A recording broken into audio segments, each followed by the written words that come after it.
Naitago mo pa pala yan? Oo nga, Lay. Paano paborito ko to nung bata ako? Ginawa sa akin to ni nanay eh. Naalala ko, kapag kinakwento niya sa akin si Maria Makiling, palagi niyang sinusuot sa akin to.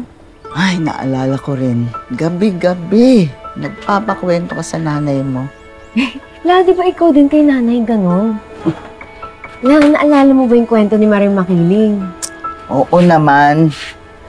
Ay, noong unang panahon, nung bata pa yung mundo, namumuhay na magkasama yung mga diwata at mga tao. At isa na ron si Maria Makiling, tagapangalaga ng bundok. Mapagbigay, mapagmahal si Maria. Mahal na mahal yan mga taga-Makiling. Maria Makiling, napiste na po lahat ng mga ani namin. Wala na po kaming makain. Ha?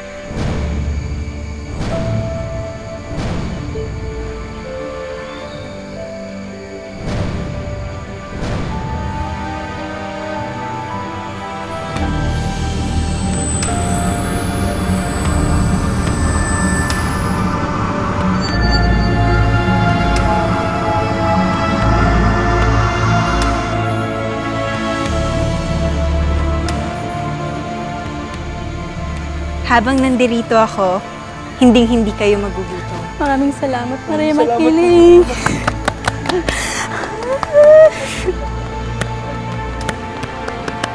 Siya ang puntahan ng lahat dahil alam nilang hindi siya tumatanggi, lalo na sa mga kapuspalad. Parang naalala ko yan, La. Di ba nga yung luya, kaya niyang gawing ginto? Tapos yun ang mga binibigay niya sa mga mahihirap.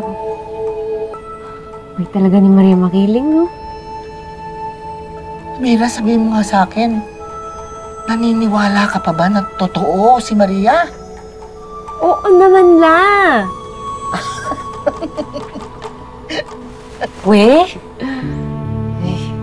Kung naniniwala ka naman pala sa diwata na namimigay ng ginto, di pumunta ka dun sa bundok, halugugin mo yung bundok, hanapin mo si Maria Makiling.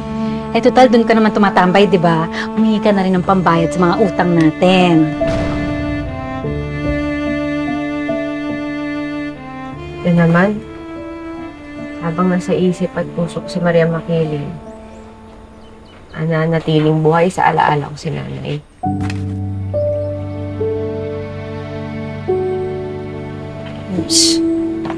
Sa'yo.